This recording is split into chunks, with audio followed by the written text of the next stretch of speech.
I'm Alan Everard and I served in Korea from the 17th of August 1953 through to August 54.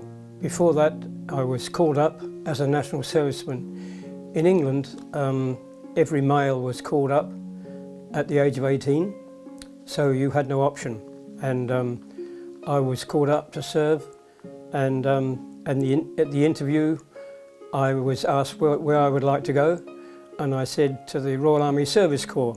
I wanted to go to Agricultural College when I turned 18, but that wasn't going to happen.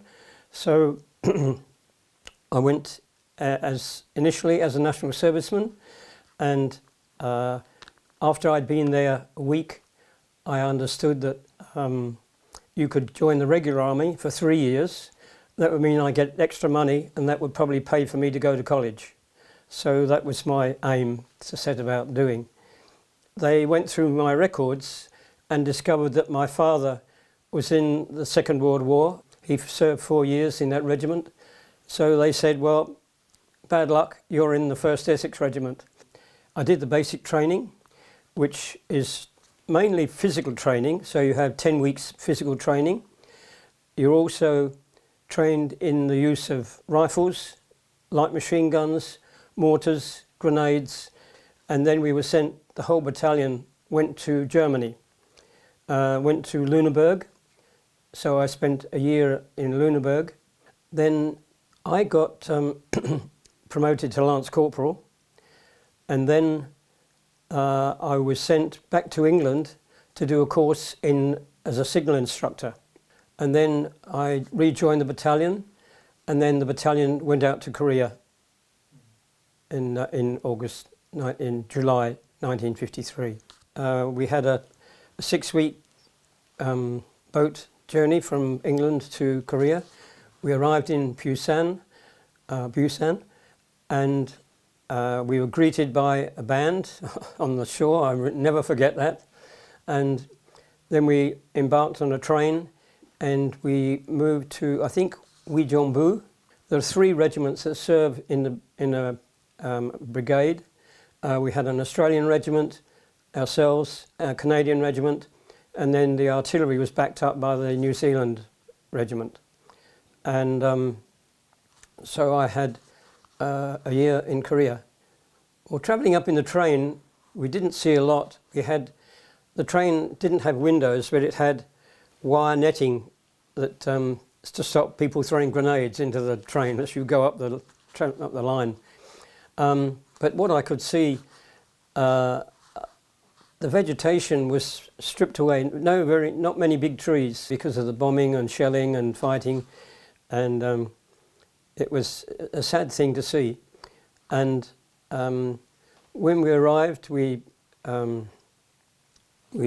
disembarked, and we didn't get a chance to meet the local people because we were in a frontline position, so all the civilian people were away from us.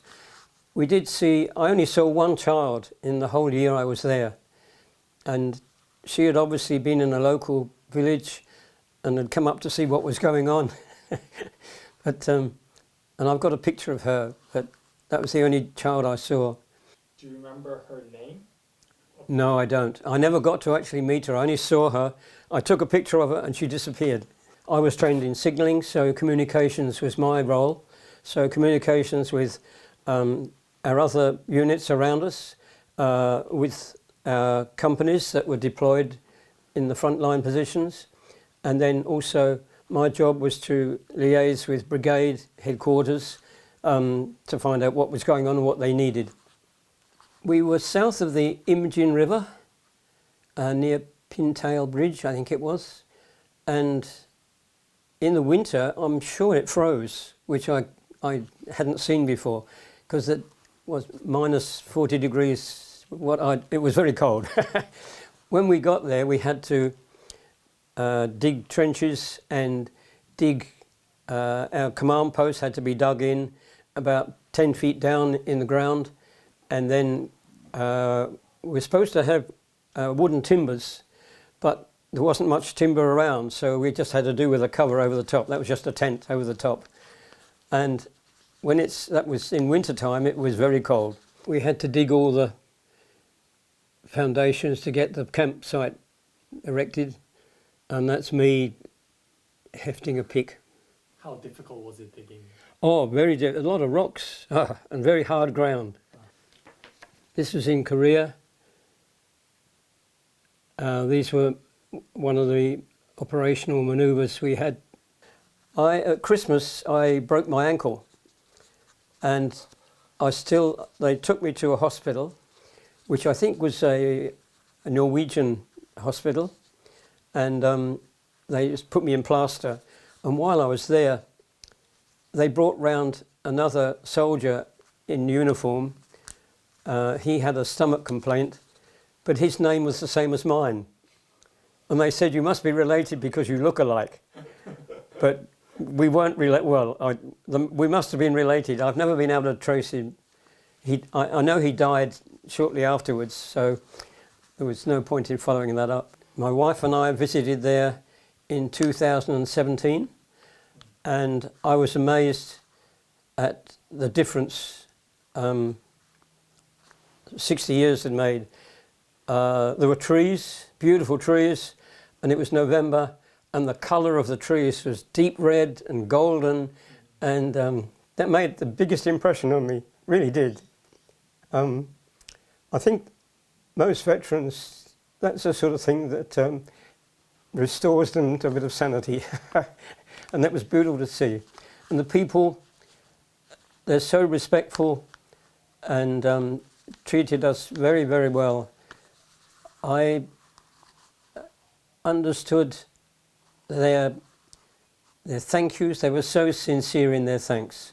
And that's just for being there. And I think the world should learn a lot from that, to be respectful and understand what it is to go through the horrors of war, because it was a peculiar war, because the North Koreans, many of them have been with the Russian forces for 3 years, so they'd been trained in Russian techniques and modern technology, and they'd developed quite a formidable force.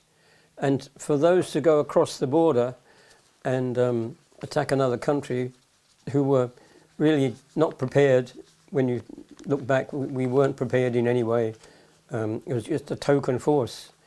And just in holding them sufficiently to get more troops and more trained people back to protect South Korea was very important.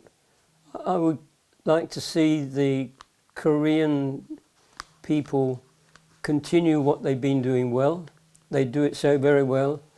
I was absolutely amazed at the sincerity and the ability to do anything. Is highly developed technical ability, training their young people and training people from all around the world. Your Korea Veterans, Patriots and Veterans Department look after a lot of things like the Revisit program, but also your universities invite people from all over the world, from Korean veterans, to attend the colleges and to understand. My biggest regret is I don't have the children to do that. But the opportunities that they offer are great and can only do well for Korea and for the supporting countries.